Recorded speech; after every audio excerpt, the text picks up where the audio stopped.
What is up, everyone? Welcome back to the Duel Screens Crossplay Podcast. I'm one of your hosts, Steven Fontana, and with me, it's a 1v1 this week with Andy Asimakis. How are you, Andy? I'm a little sad. Oh, sadness. It is the end of an era for my entertainment units. My PS4 has officially been retired, disconnected. You decommissioned. Taken off the whole situation. Oh, it's right okay. beside me here. It is now just a glorified PT box. That's all I keep it for, is when I want to play PT. I have it, but it's a little sad, you know? It was there for a long time. It's very sad. Yeah. No, I get it. Yeah. There is also some sadness in my life, Andy, and it kind of goes into one of our topics of the show. But so before we get into my sadness, let's let everybody know what the hell they're listening to. This is the Duel Switch Crossplay Podcast, the internet's #1 gaming video game news podcast, which stars two people that you have never heard of. That's right. Steven Fontana, Andy Asimakis of DuelScreens.com. The show posts each and every Tuesday, except when we can't record it on Tuesday, in which case we will put it up on Wednesday on your favorite podcast service of choice, including iHeartRadio, Spotify, and all that stuff. Folks, I want to let you know right now that if you are listening on a podcast service, there is a very good chance that there is 2 Duel Screens podcast feeds. 2, because our previous host is still posting our episodes. We want to cancel that. In order for us to do that, there are about 600 of you that are still subscribed on those channels. We're going to need you to find the other channel. The way that you can tell the difference is like this. The description of the show mentions Crossplay Podcast. The old one mentions Gamescast. That's the best way to tell. It also says Dual Screens as opposed to Proven Gamer. If you're looking at one of the Proven Gamer, hosted podcasts. But we also record this live each and every week on twitch.tv/Duel Screens Stream. So go over there. You can watch us do this live, or you could watch us later on youtube.com/Duel Screens TV. And of course, if you want to support us with your hard-earned money, head over to the Patreon. That's right. We have a Patreon. We love our Patreon. We have a lot of content coming up very soon in the next week or so for the Patreon, which is patreon.com/NDS podcast. And we want to thank our Patreon producers, Colton the Apprentice Nestler, FNH Paul, and Vegas Girl on fire. We can't continue to grow without all of your support. And we're going to need your support because we are trying to get to PAX West in September. So your hard-earned dollars can send us there and could get us a hotel room, flights, and all the thing. We cannot do it without your help because remember, we do this as a side gig. We do this on the side. Both Andy and I have 9-to-5ers. And in some cases, Andy, I think you just recently did a 10-to-10. Yeah, I was going to look at 8-to-10er. An 8-to-10. That's not PM to PM. That's AM to PM. Yes. That's right. So we still have one more couple of little speed bumps here before we get into what is my sadness of the week. Oh my God. But first, let's go into our adventures in gaming. Andy? Yes, Steven. I started playing this weekend a very unknown game. It's little known game called Sea of Thieves. Oh, okay. Yeah. Yeah. I played some Sea of Thieves for the first time this weekend with friends of the show, Miss Envy, Captain Miss Envy, and of course Jabberjaw, who, as you know, has contributed to the show before. Jabberjaw and I and Miss Envy, we sailed the 7 seas. We got some booty. Always good. I will say this. The game is good. It's real good. Like you and I always make fun of it because of how it launched pretty terrible. Well, yeah, that was like, how long ago? It was like 4 years ago? I don't know. 5 years ago? I think it's been a long time. I don't know. I feel like it's been forever. Has it been forever? I'm going to say no more than 3 years. That's what I feel. But it's a lot of fun, and I can't wait to dive back in. If some of you guys have tried the game and then fell off because of lack of content, that I mean it topped the Steam charts. when they released the Pirates of the Caribbean expansion, which we didn't really do much of that. But learning how the game works and just sailing and finding what I really like about the game is that it doesn't hold your hand when it comes to exploration. It does this thing where you'll find some sort of treasure map or a quest or whatever, and you'll put it on your captain board, and then everybody will vote if they want it, which mission they want to do, and they vote which mission you want to do. But then you have to physically look at your map or the treasure and like find the island that your mission is on, and then go to your chart map and find that island and then circle it. But it's not just because you circle it, it doesn't just like give you a waypoint on a map. You still have to tell whoever's driving or sailing, the boat, like which directions to go and like to try and find where you're supposed to go. So it's a lot of fun. I really enjoy it. It takes a lot of communication, and like when you land on an island, you're all discovering, and you're like, oh my god, I just discovered a treasure chest, and you like dig it up. It's just a lot of fun, and I could see something like this becoming a weekly part of my routine, my gaming routine. Part of your rotation. Yeah, I could see it definitely sneaking in there. What do you want to know? What I have not been playing, Andy? You have played no Apex Legends. That is true. And now this is sadness part 1. Is okay. The multi-part sadness? Yes, it's multi-part sadness. The despair knows no bounds. Yes. Go ahead. Unfortunately, the state of Apex Legends right now is absolutely abhorrent. It appears that a concentrated effort of well over 1,000 hackers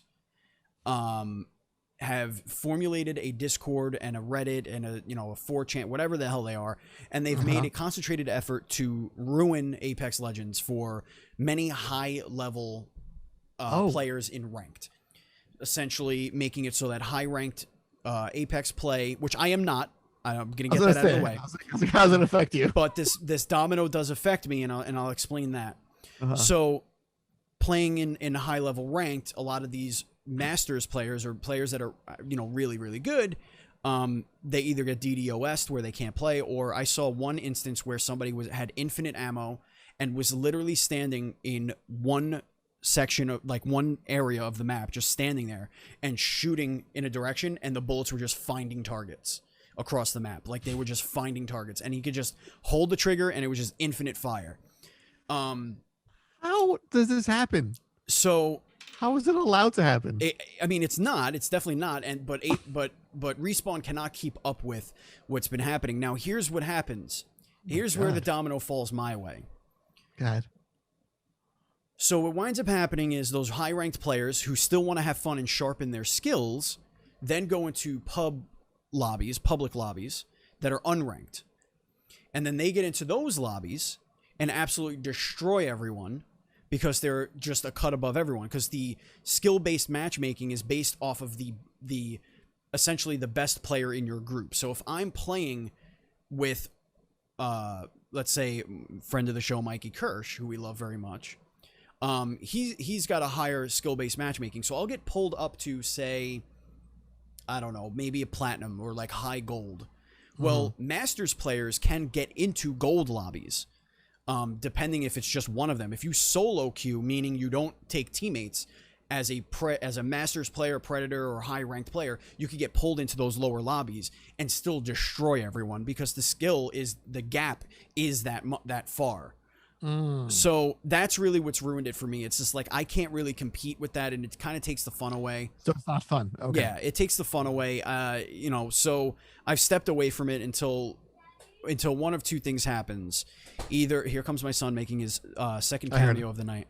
I heard him. One of two. No, quiet. One of two things happens. One of two things happens here. Okay, either I play only with PlayStation players, which you can shut off PC matchmaking, which keeps all those hackers out. Which does, but then I can't play with a lot of the people that I play with. Because a lot of the people I play with are, but Mikey Kirsch and I can play together on a PlayStation. Either that happens, or I just wait for this to get fixed.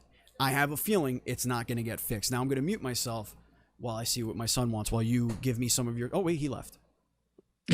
He's gone. Oh my God, it worked. Oh my God, it worked. If you were gonna say my thoughts on Apex, I'd be like, or thoughts on just the hackers. I'm sorry. I'm sorry for that bullshit, people. That sounds shitty. Yeah. So that's been really shitty. What you been playing, Andy?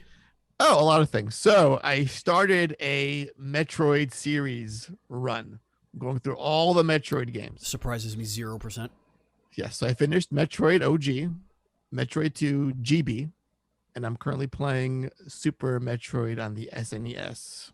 Well, on my computer, not an actual SNES. So I'm doing that. I am platinum chasing Returnal, which, oh my God, I forgot how much I love that fucking game. It's got its hooks deep Again? Inside my bones. Yeah, because I beat it. I didn't platinum it, so I'm going back for the logs and doing all the weapon ability maxing out shit. So just doing that and falling in love and being angry at the same time. Sure, yeah, absolutely. Just like being in a relationship. So there's that, and then I discovered this game called Chicory, a colorful tale. Okay. Which, oh my God, everyone go and buy this game and support it right now. It is amazing. It is a game, simple premise. The world has lost all the color, and there's a magic paintbrush. I've seen this. And you can color shit and make the world all vibrant and cute and fun again. But you take that idea, which is very disarming because there's actually a plot about love and revenge and there's all this drama and shit. So fun gameplay, super serious story. I cannot recommend it enough. So go and check that out. Sweet. Well, I'm happy that you found a little hidden gem for yourself. And to go back to the whole Apex thing, yes, there is a reason for it. As one of our listeners right now, viewers, yes, Titanfall 1 online is a mess. And so, like, it barely works. So all of those players are the ones that are gathering and trying to sandbag Apex. Now, remember, I said Titanfall 1. Wait. So the people that were playing Titanfall 1, that's a mess now for some reason. And because the butthurtness has caused them to act out against Apex. For pretty obvious reasons, Respawn and EA are focusing on Apex Legends, which makes them money, as opposed to Titanfall 1, which I could guarantee you has made them $0 in the last 5 years. Who is still playing Titanfall fucking About 1? 1,000 people who are apparently really good at hacking. I mean, if it was part 2, it's a great game. I mean, it's but part 1. Yeah. I don't get it. I don't get people. Right. So anyway, it's a problem, and EA's got to step in and throw their big money around to get that thing fixed. Andy, did you just make us bleed into the indie news update? You did a little bit. Go by Chicory. Yep, that's the report. That's sharpened. And now, Andy, I'm going to bring us into our second point of my sadness. Oh my God, there was more. I totally forgot about that. Yes. We have our first sadness was covered with Apex, and now my second sadness bleeds into our first. Oh my God, Andy, this is totally not scripted. Andy, yes, Stephen. Here's why I'm sad. Should I introduce this, or you want to just go into it? No, I'm just going to tell you why I'm sad. Do you want to rant for like an hour, then just for a couple of moments? Go ahead. I'm not sad. You can have the floor. It's all yours. There isn't a Switch Pro. I'm not sad that we're not getting a 4K Switch console. I'm not sad that what we are getting is an OLED. I'm not sad about that. What I am sad is I can no longer argue with Buzz Killington in every way, shape, or form about a Switch Pro anymore because it's finally dead and buried. Oh, that's right. I'm sad they have taken that away from me. That joy of how stupid can you be to think that Nintendo would ever sacrifice handheld gaming for a 4K display. Now, we've both said on this podcast that the only way a Pro is even close to a real thing is if it's a dock only thing that just soups up the game. There is no way they're going to give up any of that. But we are getting a new OLED Nintendo Switch, Andy. So why don't you take this one over? Tell us what this thing entails. So after what feels like 1,001 years of Switch 4K Pro rumors circulating the internet forever and ever and ever, we finally have the next version of the Nintendo Switch, and it's kind of almost the same, except for a few minor details. Right. So we now have a beautiful, very, very important detail that I want to discuss. But go ahead, continue. Yes. So first off the bat, the screen. It is a nice 7 inches. It's a good size. It's a good size if you know how to use it. Yes. It's an OLED screen, so it doesn't look super nice like your cell phones, all fancy schmancy. Like the what do you call it? PS Vita, which came out 9 years ago. Right. It has a nicer kickstand. It's not a toothpick, so there's that as well. It's a thicker toothpick, thicker kickstand. Yes, it's a full length kickstand. The dock is also seeing some changes too. It has a built-in LAN port. That's kind of new. Yes, that's really new.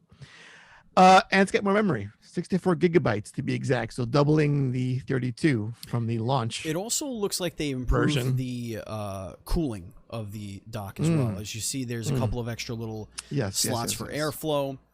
But here's the big thing. Here's the big thing here, Andy. Tell me. Is it the color scheme? No. It is the size. Okay. With Joy-Con attached is 1/10 of an inch larger than the original. Now, do you know what that means, Andy? Size doesn't matter? It means that Switch specific grips or holders. Oh my god, like you're my right. Switch Fix. All those Kickstarter campaigns that build shit around the OG Switch size. Will no longer be able to be used unless you're willing to stretch the shit out of it, that plastic. That means we're going to probably get a version 2.0, 3.0, whatever of all these items. More shit to buy. Which is just more things to buy. Now, I am going to tell you right now, I will not be getting an OLED Switch. I have not used my Switch in way too long at all. If this was a true beefed up system that wasn't just a brighter screen and the battery is almost exactly the same, the same life as what we have now, just nothing exciting. So I can give you an exact quote from Nintendo. I would love that. That sums up my thoughts on this whole. I would love it. This whole device. Sure. Somebody asked on Twitter, but does it run any better? And they said, nope, not what it's for. Stick with the current one if you're not digging the screen. So it seems like this is all about the screen. And if you have your OG Switch and you're fine with that, this is a huge pass, I think, for most people. Yeah. I mean, you're paying $50 more than the retail price of the Switch. This is a hard pass for me too. You would think that this would be coupled with like a price drop announcement, but it looks like they're just going to phase it out. Yeah, I could see that. They're just going to make this $350 probably until the holidays and then drop or whatever. This comes out in October, September, I forget. On the same day we get Metroid Dread. Okay. Yeah. I don't know. I mean, that kind of sucks. Maybe they'll just sell out of the stock of the old one, I guess, at 300 or whatever it is, 250, whatever it is now. I forget what it is now. Could you imagine if a Switch with some quality of life stuff, a better screen, smaller bezel, a not shitty kickstand, a LAN port, things that kind of like are sensible for a Switch, kind of like upgrade, and that costs $50, what would a 4K model look like price wise with more RAM, more memory? Right. Memory is RAM. Yeah, I mean, or a better GPU. No, I get it. Yeah, but a lot of where the rumors came from were the chip manufacturers themselves that have slightly better GPUs and CPUs out there that could be integrated, that are still older but can be that are better for. I remember one of the big rumors, and one of the ones that made me think that maybe it was possible was one that was about power consumption. There was one where if they went with a different CPU, that was a later model of the one that they had, the Tegra, I believe, the X1. It was like an X2. I don't know if it was an X2 or for whatever it was. It was. I'm sorry, I'm not big on tech. I just remember them saying like getting something that's less power hungry would mean more, battery life and also more power to actually divert to running the games and stuff like that. So. It's that's unfortunate. But you know what? Should understand the necessity of this at the end of the day. Was this something that they had to do for the Switch? Well, I can't tell if this is if this is a PlayStation Slim model discussion. I could defend the Switch Lite. Right. Because that I can see value in that. It's cheaper than the regular Switch. It's for those who only play on the go. Right. I see why that had to happen. But this, I'm not sure why it's here. I don't get it. The Switch needed to be upgraded in some way. Just because of how many design flaws it had. Specifically the dock, the Joy-Con had a lot of issues. Even sliding the Joy-Con. Remember people sliding the Joy-Con on and off, getting stuck, doing it upside down. Those double grip thing that they gave you? Those things. Like there were some, the kickstand, as we've mentioned, had really bad design flaws. The top of the system where the fan was, the coil, those plastic little slots would crack so easily. People were cracking them right away. So there were definitely issues with the original design. So I wonder if you slide in your OLED Switch to the dock, will it scratch the screen? Because that was the thing too on the original that was the one. thing people complained about. Yeah. So I wonder if that's like addressed in some way. I still have little pads on the inside of my dock. Yeah. That keeps it nice and snug. Yeah. Just because you don't want any scratch marks. So to me, if I'm being completely honest with you, like, this is an iterative design upgrade. This is not anything else. I wouldn't be surprised if the reason why they're even doing the OLED, I'm sure, like, I wouldn't be surprised if the original upgrade plan for this was just the same screen, but just upgrading all of the other stuff, quality of life, and they were like, well, OLED is way cheaper now, and it's what we can get because of the pandemic. Like, maybe it's just easier to get. There's just more of them. And to go for it. I don't know. Helps justify the price a little bit more with that nicer screen on there too. Like, all right, if you're on the fence and you want a nicer screen, the increased memory size is big too. And I think the biggest thing from this is the LAN port. If you're playing, playing on your TV, that's huge. Competitive Mario Kart or Smash, or especially just not having that god awful Wi-Fi like that. That Wi-Fi antenna is terrible. If this had built-in Bluetooth, might be an easier sell for me, but that's also not here. No. So, no. Kind of shitty. No. What's not kind of shitty? Tell me. The two-pronged indie approach from Sony PlayStation Land. That's right, ladies and gentlemen. There is going to be tomorrow, if you're watching this live or listening to it before Thursday, we are getting a 30-minute state of play that is going to be about indie games and third-party updates, including a reality warping tour of Black Reef Island. So get ready for that. That is going to be a fun one. That's going to start at 5 p.m., so I will not be watching it, at least not live. And this comes on the heels of a lot of stories going around that Sony apparently hates indie developers from a nice little anecdote. And we have a little Bloomberg article here from our from the stoke of the fire, as it were, the proverbial match that lights the internet on fire. And it's Jason Schreier, and this is coming from Bloomberg. Hi everyone, it's Jason. The video game industry has a new villain of the week: Sony Corp's PlayStation platform. Several independent video game developers spoke out against the frustrating treatment they've received from Sony, essentially claiming that the Japanese tech giant fails to properly support smaller game developers. Which, by the way, from the over 200 developers we have interviewed, 0 have said that. on camera or off camera. Mm-hmm. They have complained about Nintendo. They have complained about Steam. Mm-hmm. They have never complained about Sony. Steam, big time on Steam. Yeah, Even Epic had issues. It says that the contacts at Sony can sometimes take weeks or months to respond to queries, if they're lucky enough to have contacts at all. Massive blockbusters receive prominent display on the digital PlayStation Store. Indie games are difficult for players to discover. That's always been the case. But I understand that. Let me just say something right away. This is a known issue across the board everywhere. And one of the things that came out of this was that, as you scroll down, it says, in an interview, Garner said he felt compelled to share his experience following a PlayStation Video seminar that day, in which the company encouraged attendees to pay $25,000 for front page promotion on the store. It felt like a seminar you'd run if you knew that everyone who'd heard what you said was going to be pissed off. Again, this is not unheard of. This is not something that's new.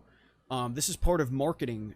I think what has taken the internet by storm here is that there are, we've interviewed indie developers that make something out of their basement.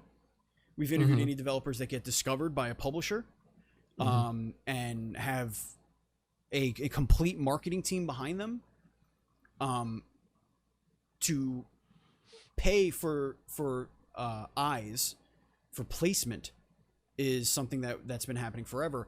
And Steam does it in a slightly different way as well, where the more wish listing you have, and the more comments you have on your Steam homepage, the more the algorithm pushes you to the front of the Steam page.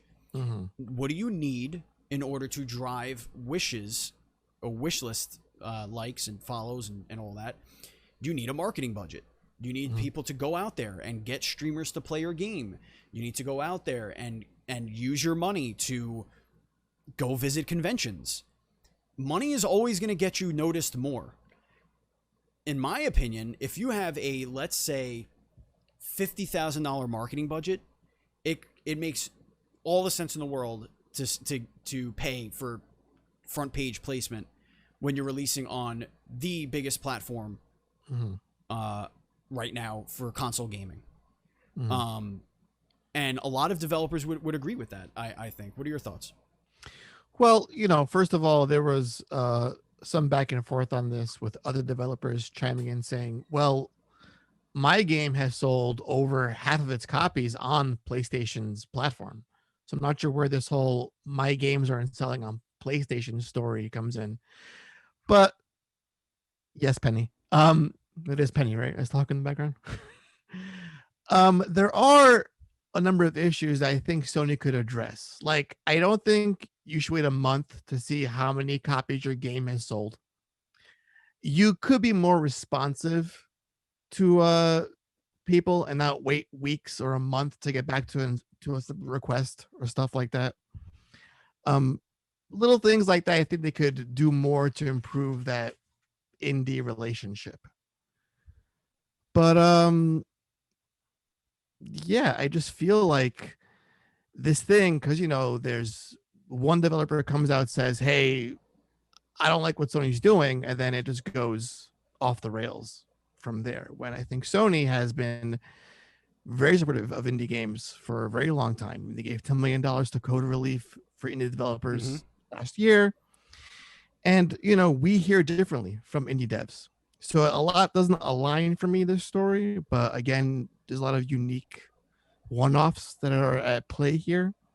But I think the bottom line is being more responsive, hiring more people to field those responses to indie devs, and just, just being there for them when they need you.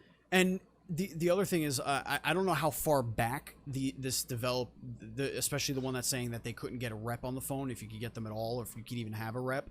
I don't know how much of that is COVID related, because remember, a lot of how Sony was, or especially PlayStation was forced to do business, cut a lot of that out. There's just less personable opportunity out there.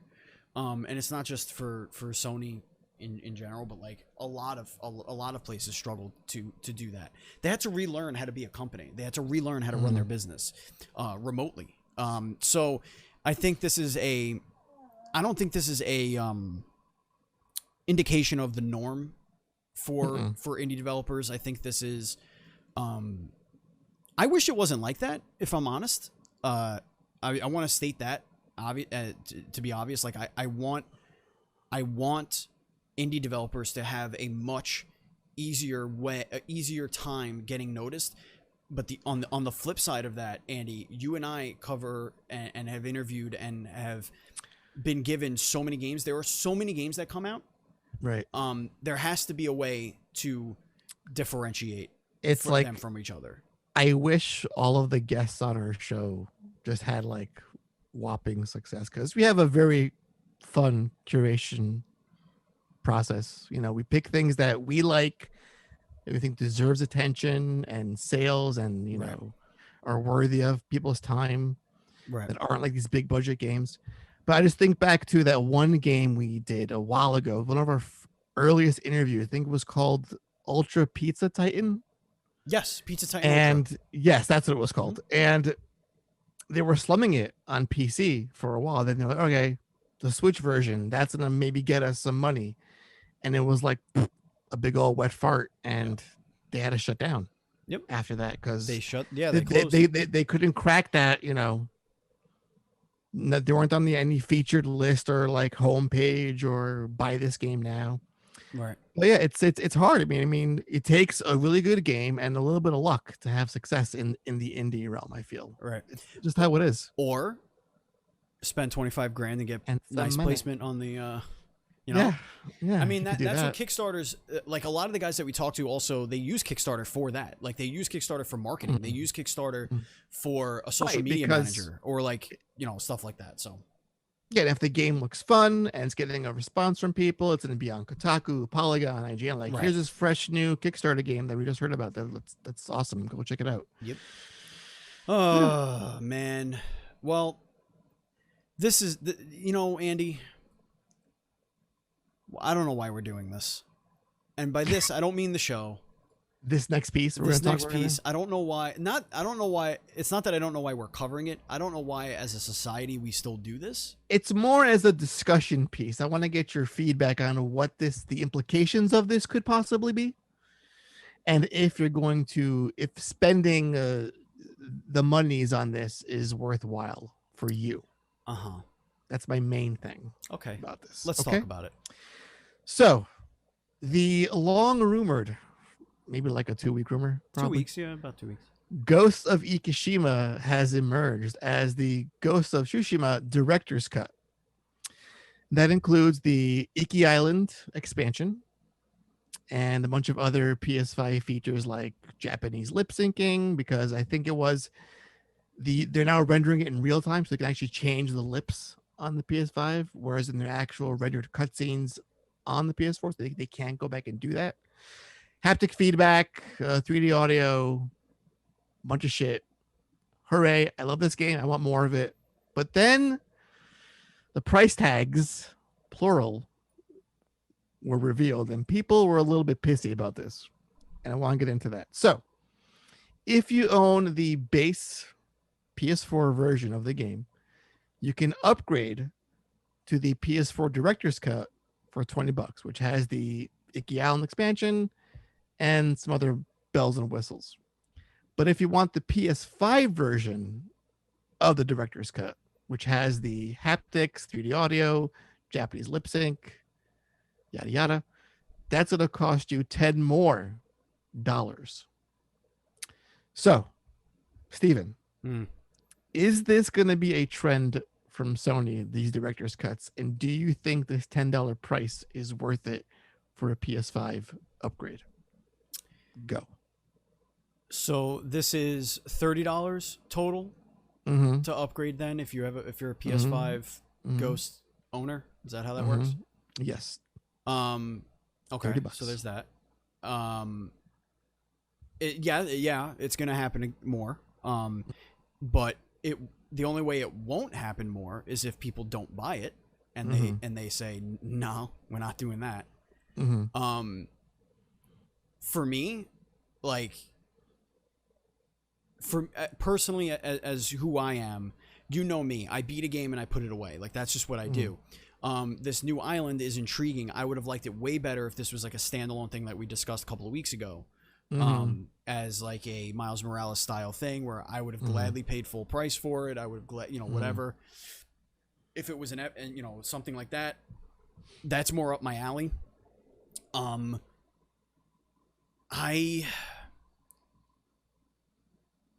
It's hard to say because it's coming out so far after the game came out, where like I feel like $30 isn't that bad, but I'm not going to go and play the original story again. I'm only going to do the new island if I do anything at all. Like, that's just how I play. I don't want to play the game over again. I want to go through and maybe do some more side stuff that I missed, but I'm going to do the island. Like, that's what I want to do. Is that worth $30? Is haptic feedback worth $30? On top of that, like, I don't know. I don't know. I did buy a PlayStation 5 so I could have all that stuff, though. True. It just strikes me that we got a 4K 60 FPS patch for this game not too long ago. So it plays beautifully on the PS5 as it is right now for free. There was this massive multiplayer expansion also for free, which is also going to get more updates in a new mode for free in the future. Oh, I thought they said they weren't doing anything. Oh, they are. Oh, okay. That was in this little news update too. Oh, I didn't see that part. Okay. But there's all that they've given away for free already, the patch and the Legends multiplayer. Then when it comes to just a handful of details, Japanese lip sync, haptics, audio, that somehow costs $10 for Sony. Why is that? Just, you know what? It's not worth it. It'll be for free. $20 for the expansion all around. PS4 to PS5. I think I know why. Because people will buy it. No, well, yes, but also they want to differentiate the PS5 experience as premium, so they are going to put a price tag on premium. And it's in line with what a PS5 game costs, which is $70. $70, exactly. They want to differentiate PS4 from PS5. If you charge the same and you give everything for free, there's no point in upgrading. There's no well, there is a point in upgrading. You get all these bells and whistles, but there's no. It's an optics thing for me. Like, and it's poor optics in one way, obviously, like, because we're discussing it in a very negative way. But the other, in the other direction, like, they're setting an example saying these are things that can only happen on PS5. They don't happen for free. This is a premium gaming experience. This is what you have. This is how we're gonna do it. If we want to keep supporting Tempest audio, real-time rendering, ray tracing, whatever. If we want to keep being able to do all that, which isn't just upscaling resolutions. It's not like switching a switch on and off on a PC. It's a little different because of the hardware. I can understand that argument from their perspective, and they've always done stuff like that. They've always said, no, this is a premium product. This is the like, if you don't want that stuff, we have a PS4. Like, you can still play this game. You could still play the island. We still have the PS4, and they're still charging for the upgrade but they're essentially charging for the DLC at that point. Which, again, there's a precedence for that across all platforms everywhere. Right. And I'm not knocking the DLC. That's like standards. It's a whole big expansion. There's new abilities, armors, enemies. So that's actual work that went into that, which I get why you're putting a price tag on that. But it's the other stuff, the PS5 stuff that's like, did you have to charge me for that? No, they didn't. Oh, I mean, maybe their bottom line says they did, but I doubt that. Sure, they've been killing it. But I honestly think it's just a marketing versus operations versus like production, and they're all like saying, this is a premium product. See, how about this? Let's examine it this way. Let's say they announced just a $10 PS5 update, and there was no icky island anything. It was just, hey guys, we're releasing a update for the PS5 version. It has haptic feedback, 3D audio, and Japanese lip sync. It's gonna cost $10. What does that sound like to you? Like, What? If they do that and also sell PS5 Ghost of Tsushima in stores for $70, okay, Right. I'm fine with that. Right. Now, what worries me is, do you think we'll see a Last of Us 2 director's cut or a God of War director's cut? Yes. Yes. No, I don't want that into the future. Then don't buy it. It's so stupid. That's it. Just don't buy it. Like, you played these games already. You don't need these games. I know I don't need them. So don't buy them. When I have them already. It's not for you. Like, that's the thing. Like, right. It's for you only if you feel like paying an extra $20 or $10 to get cool new features. Like, if you're the kind of gamer that goes back and plays his old shit all the time. I missed that experience. I'm gonna go back and play fucking Death Stranding and walk around for 300 hours again. Yo, like, that's you. I will do that. And you're going to be doing that when the Kojima cut, because of all the content he was forced by himself to cut himself. Yeah, I mean, it's just it. I mean, it is what it is. Like, yeah. And like Mike says in the chat, hopefully future cross-gen games, like the ones that, you know, weren't already out on PS4, that come out day and date, both versions, will just be, you know, a simple, you know, whatever price. You know what this all boils down to, me, Steven? Hard-boiled eggs. And there's that. I am so over the middling transitional phase between PS4 or last gen and current gen. It's in that weird space where it's like there's the overlap going on. I want to be fully into my PS5. We're only getting games for that. I know what they cost. There's no bullshit upgrade nonsense I have to worry about. Smart delivery. I just want to have all the new shit on the new thing. Yeah. But we're still in that weird year one area of this, which I hate. I hate it.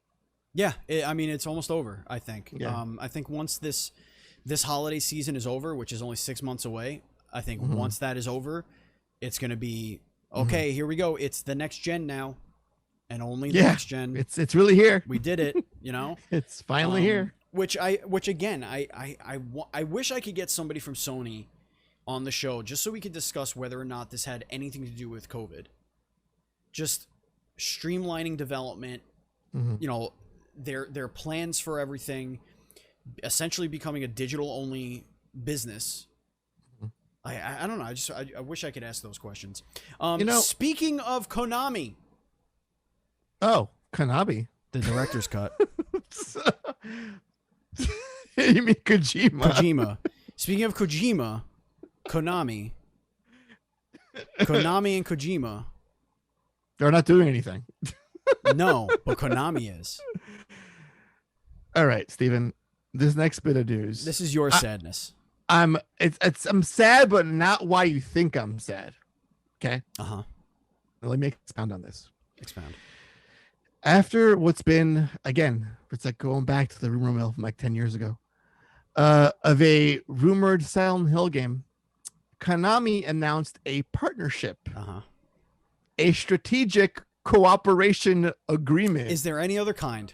Which is like some George Carlin like bit about like, weird words that describes something very simple. This complex language, something ultra simple, like we're teaming up. And with Bloober Team, the makers of The Medium and Layers of Fear and Observer and shitty Blair Witch game. So I'm not mad because I think Bloober is a mediocre developer that's made mediocre horror games that have actually stolen a lot of shit from other pieces of horror and media in general. A lot, actually. A lot. So that worry aside, this all but confirms a Silent Hill game from Bloober. And I did not want to find out about a new Silent Hill game in this manner. I want to see it like totally by surprise, like Konami, boom, new Silent Hill game. This is like you've teamed up with guys that only do horror games, and you have one big horror IP that's been asleep for the longest time. What else are you going to work on besides that horror IP? So I know I'm getting it. And seeing it revealed in this way is a little deflating for me. I was like, okay, you've all but said it's happening now. I get it. Hooray. New Silent Hill game. There's no fireworks, no splendor. It's just a strategic cooperation agreement. Oh, and are jointly developing selected content and exchanging know-how. Well, you gotta exchange. you gotta exchange know-how, Steven. Every time you speak, you're exchanging know-how. It's called communication. Whatever. PR people suck. They're just terrible. I don't envy them. They have a horrible job. And it's just I hate keyboard thesaurus. That's how it yeah, goes that's down. exactly what happened. This was big word. Google Translate. Go. Maybe Kangaroo Tribbiani. Yeah. Well, speaking Listen, of, yeah, go ahead. No, go ahead. I was gonna segue to the next story here. You segue because I don't want to talk about. Speaking of collaboration, get ready to collaborate with your fellow assassins, ladies and gentlemen, because Ubisoft's next Assassin's Creed will be a live service game. That's right, and I totally redeemed myself with that segue, and all of you know it. All of you know it. All of us know it, Steven. Huge success with the last two Assassin's Creed games has led to this moment. A game that used to be about stealth and murder, that then became about role-playing and whatever, and unicorns somehow, I don't know, is now going to be Assassin's Creed Infinity. Ubisoft has confirmed it's developing Assassin's Creed Infinity, and I'm going to read this directly from Ubisoft, if you don't mind. Go ahead. From its action-adventure origins to its RPG evolution, Assassin's Creed has shown how the decisions we make now, no matter how big or small, can influence the events of the future. After both Assassin's Creed Odyssey and Assassin's Creed Valhalla shattered records, we find ourselves in that very moment where we know the decisions we're making for the franchise will now impact its future for years to come. Along with our announcement of new content coming to Assassin's Creed Valhalla, we wanted to share some key updates on the talented and creative minds that will now be working in a collaborative, there's that word again, cross-studio structure between Ubisoft Montreal and Ubisoft Quebec that will guide, grow, evolve, and define the overall future of Assassin's Creed. That includes an important upcoming early in development project codenamed Assassin's Creed Infinity. Then they go into who's going to be leading it. Creative leads for I want to try and get to. Okay, here we go. Rather than continuing to pass the baton from game to game, we profoundly believe this is an opportunity for one of Microsoft's most beloved franchises to evolve in a more integrated and collaborative manner that's less centered on studios and more focused on talent and leadership, no matter where they are within within Ubisoft. Excuse me. Most importantly, Assassin's Creed has always been developed by multicultural teams with various backgrounds and perspectives that have influenced the depiction of its characters, locations, and cultures. While we know there's always room for improvement, we believe this new structure allows us to ensure that diversity and representation within our teams continues to grow and match that of our players. So it looks like Assassin's Creed is going to be different for a very long time. It's been going that way for a long time, I feel. Been moving further and further away from what the games were for the last 4 games. And this is just like whatever you thought this thing is supposed to be, it's not anymore. So deal with it. Right. This is the thing that scares me about this is they're not known for hitting it out of the park with their live service games. Not at least not right away. And their multiplayer games. For example, what was it? The Ghost Recon Wildlands, I think, was the most recent one of those. That was a big flop. It was a mess. It barely worked. The Division is good, but it always launches with issues. It always has late game problems. A huge drop off in players for that, usually a couple of months after. Rainbow Six is huge right now for them, but that is more of a. I mean, it is a live service, but it's. I can't imagine Assassin's Creed being like that, where you're getting into lobbies and doing missions. Like I imagine it's more of like a. Oh, just you wait, Steven. You know what I mean? Like I feel like it would be a little bit. Just you wait. Bit bigger. However, so and the last time they tried to do something like this was Assassin's Creed Unity, which was terrible. So I'm just nervous that they are going to get away from what makes Assassin's Creed so good, which is its engrossing world, and is just going to make this another game where you get on Discord with your friends, get completely taken out of the immersion, and try and level up your character and get the best loot. I just that's what I'm nervous about. What about you? Yeah, I don't know.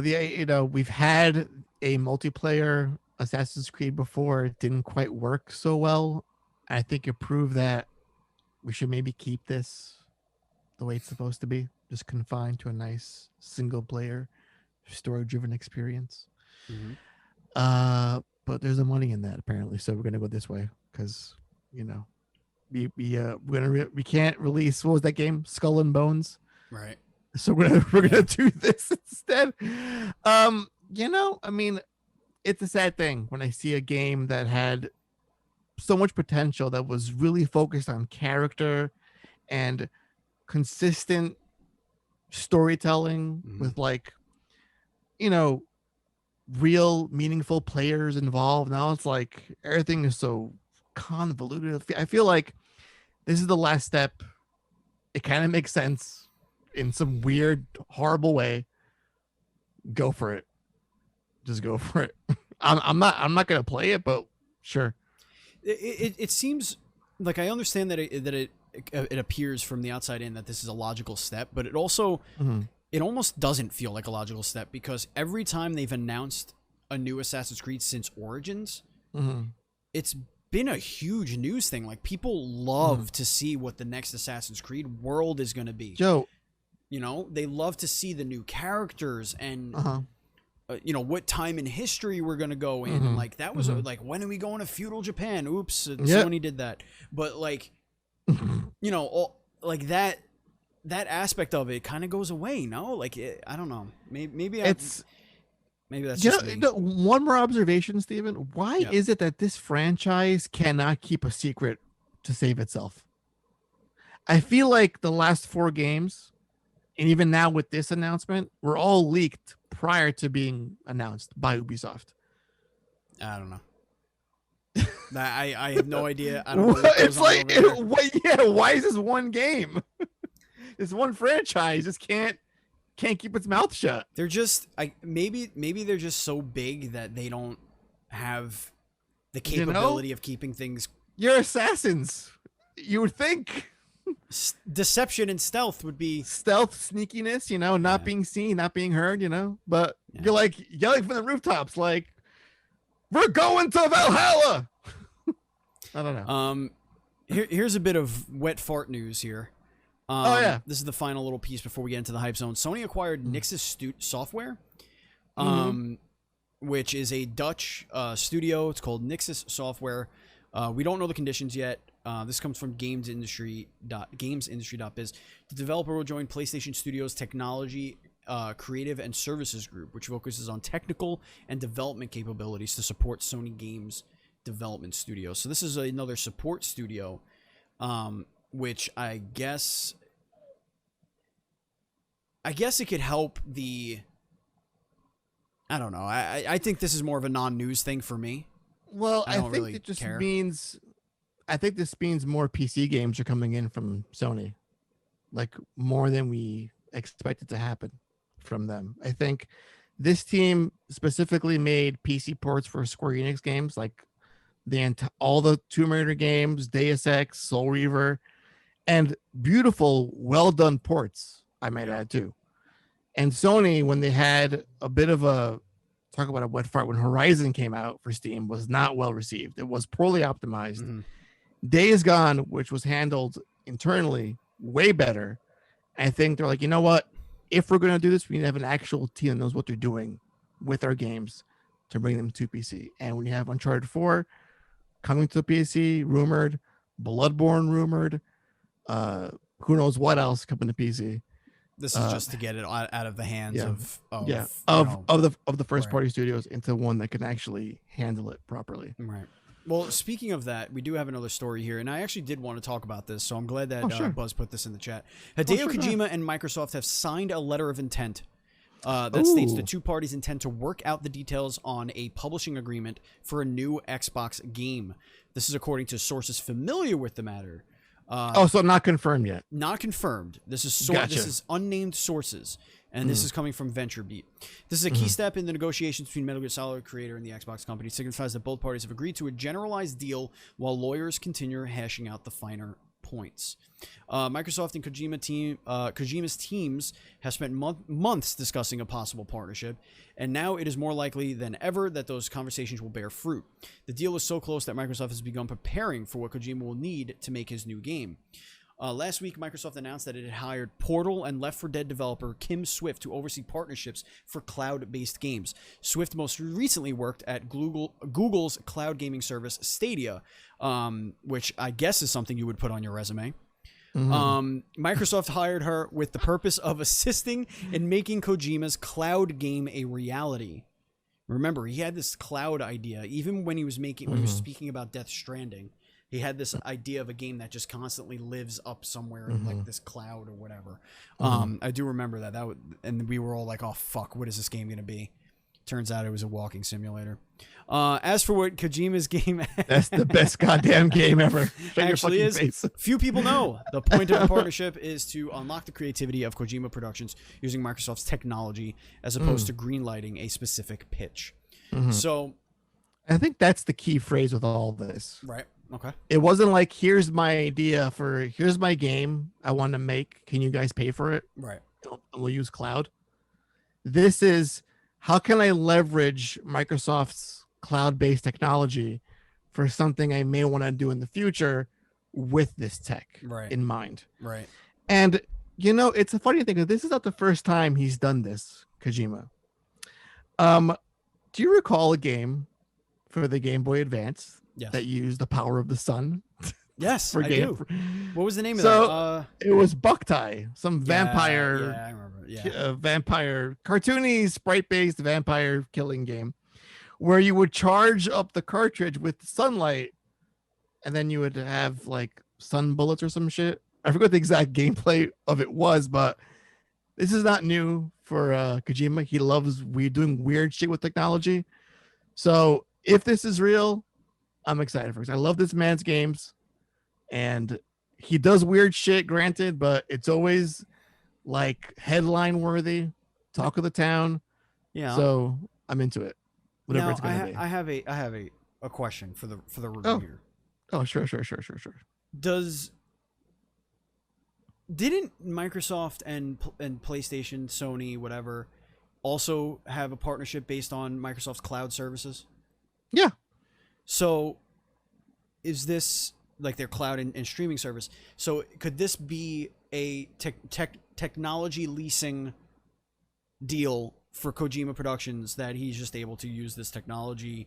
It could be on a broader thing? It could be on all platforms, just using the cloud.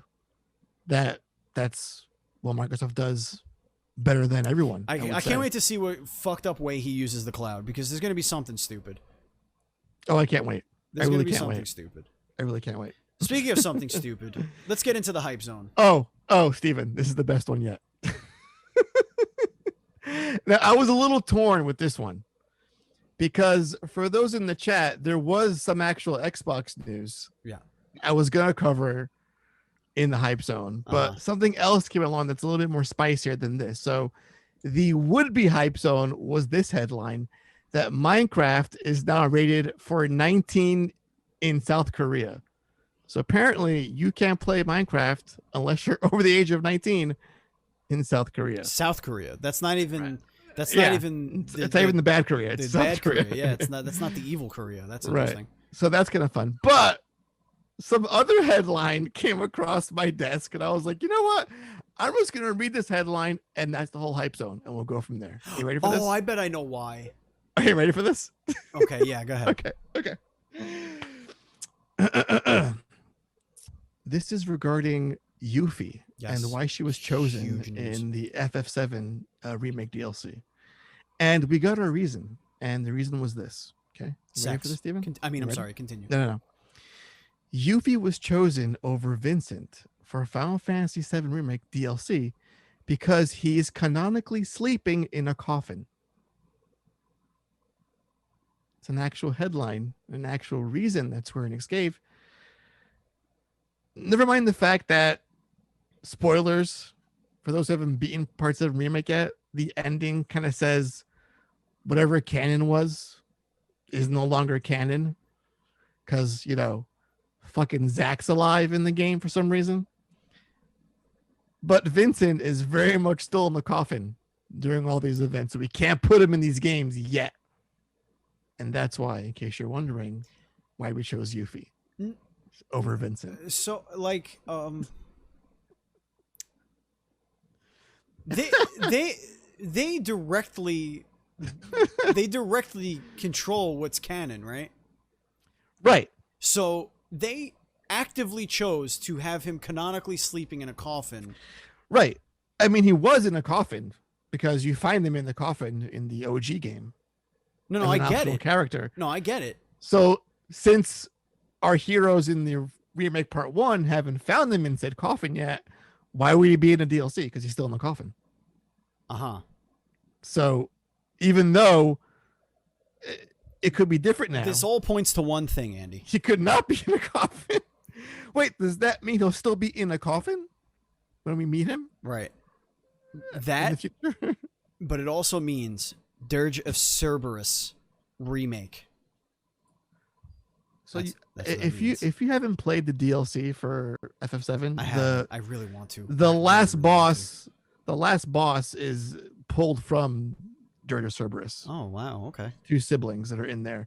One's like an ultimate like VR boss, and one's like a proper like last boss for the actual story chapter. And I'm wondering if they're gonna lean into that story, because that story, if you played it before, holy shit, it's like the most batshit crazy FF story ever told. Is the Dirge of Cerberus. So I wonder if they're gonna lean more into that. I'm hoping not, because it had some good stuff, but it's mainly garbage. Just push it away, back, far away in the mind. But yeah, I'm I can't get over this headline. He's in a coffin. That's why he's not in the game. Well, duh. Ladies and gentlemen, it's now time for the Facebook question of the week. Oh, yes. While we kick it to chat, if you have any questions, live chat, which of course you could join by going to twitch.tv/dual-screens-streams. If you have any questions you want us to answer on the show, please throw it in the chat right now. But here we go. We're going to go into the Facebook question of the week, which was, what studio would you like to be acquired next, and by what company? This goes back on last week's acquisitions conversation. Alex says Sega by Nintendo. That is big. That's a big one. Miss Envy says Gearbox, and I don't care who buys it as long as they fire Pitchford. Oh my god. Okay, what Here's else? Here's a big one. Maggie says Coleco by Apple. Oh, I could see that. Okay, that's an interesting choice. Because Apple does make Apple Arcade and all that fun stuff. Right. They could use the Coleco arcade games and licenses and all that stuff. Josh says From Software for Sony, because why not? Well, Sony does own like a 2% stake in the guys that own From Software. Yeah. So semi a little bit own it. What's the next one? Friend of the show, Joe Priestley, says none. I want the studios to stay the way they are. This video games arms race is ridiculous. It's a good answer. It's a really good answer. Mr. Peoples says, I would love Ubisoft to somehow find a way to take Respawn away from EA. Ubisoft of all people? Wow. Yeah. I don't know if that's like a blessing or a curse. I'm like a monkey's paw scenario, dude. Now here's some bullshit. I don't know about that. Here's the worst answer of the week. Congratulations. Okay. This comes from Buzz. NetherRealm and Rocksteady and IO I don't know what is IO it? Interactive. Okay, yeah, that's what I figured it was. And Avalanche and Crytek by Microsoft. For the 5 studios? That was 1, 2, 3, 4, 5 studios. Yes. Yes. And this one comes from Super Anthony Paul, who is a game developer. Says, "I'd like for my studio to acquire Apple."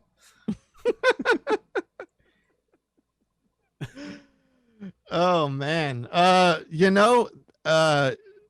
far as things being like grounded in reality, I could see Microsoft buying all those guys up at some point because they can. Because they can. But Nintendo doesn't do that. They don't acquire people. Like, you would think Nintendo would have locked down retro studios like 1,000 years ago. Yeah, what? Like, that makes just all the sense in the world. Right. Okay. They are Nintendo's housemark. Yeah. Why haven't they bought them yet? Yeah. Or like just made them theirs? Or why has no one else thought to purchase retro and to say, you know what? Fuck you, Nintendo. I'm going to buy these guys. They're ours now. We're going to make Metroid Shrine 7. Yeah, that's what we'll do. Yeah, we did it. Yeah. In our chat from Gomstead, Microsoft, sell Rare to Nintendo. Yes, I agree. Oh, that's a good I one. agree. Maybe not Rare, maybe just the IP. Yeah, just give Nintendo back. Because Rare is barely who they are anyway. Like, they're barely who they were. So, like, that's basically, you'd be selling nothing to that. But, yeah. Or they could do like a Rabbids situation where it's like, can we just use like Banjo for a Switch only game, please? Yeah. We'll make a good one, we promise. Not fucking nuts and bolts. Or a new Conquer game, maybe. A new Conquer would be great. Yeah. A new Conquer would be great. Conquer's bad for month. You know what I mean? Mm-hmm. Mm-hmm. You guys know, you picking up what I'm putting down? I get it. I still get it. You do get it. Mm-hmm. All right, that's gonna bring us to the end of the show, ladies and gentlemen. This was a good one. I like this one. This was one of them good shows. Oh yeah, Andy. This had some good energy. Mm-hmm. It felt good in my loins, in my gut. I'm actually not tired anymore. I feel like a little energized. You're slightly energized. It's good. I might not pass out immediately after this. You'll love to see it. I might actually get to edit the show and put it on the internet and not just go directly to sleep. So we'll see. So proud of you. So proud. We'll see what happens. Ladies and gentlemen, this has been the Dual Screens Crossplay Podcast on youtube.com/DualScreensTV, on twitch.tv/DualScreens streams, and on your favorite podcast service. Thank you so much. If you want to follow us, you can follow us at Dual_Screens on Twitter, at Dual Screens on Instagram. I am at BatchOut27, Andy's at PantsGuy, and Taylor is at It's Purger. He is not here right now, but will be eventually again. Our Facebook group is facebook.com/groups/DS podcast. Go in there and join. It's big time fun. Thanks again to all of our Patreon producers, Colton the Apprentice Nestler, FNH Paul, and Vegas Girl on Fire. We appreciate all of you. And if you want to support us and help us get to PAX, please support our Patreon. It is the only way we can afford to do so. And with that, Andy, is there anything you want to tell the kids before we go? I love you all. You're all incredible and amazing. And if you have a moment, we'll put a link in the description for this. Hopefully, we're up for a podcast award. That's right, Andy. Tell everybody about our podcast award. Oh my nomination. God. Let me find the link to put it in the chat. That's right, ladies and gentlemen. The podcast awards nominations are open, and the Dual Screens, it's actually called Dual Screens Podcast. The Dual Screens Podcast. It's specifically for our interview show, which is on the same channel, which is a little weird. But we are 100% nominated right now. So we want to win this award. So you need your help. We need your help. Get out there. Go to the link. You can find it in the description of this episode if you're watching later or you're listening on your podcast service. And, of course, it's in the chat in a moment from Andy in our Twitch. So thank you, everyone, so much for doing this. This is very important to us. Remember, if you join our Patreon, you join our Discord. It's a VIP Discord for patrons only. So if you go there, we share all this kind of information, all the hottest indie games, out there. We love to talk all day about video games, so it's a great place to hang out as well. So there are plenty of tiers for you to support. Andy? Yes, Steven. This was a pleasure. Thank you for doing this with me. I know. So much fun. Thank you, gamers. Thank you, listeners. Thank you, viewers. Thank you, everyone. And as always, please be excellent to each other.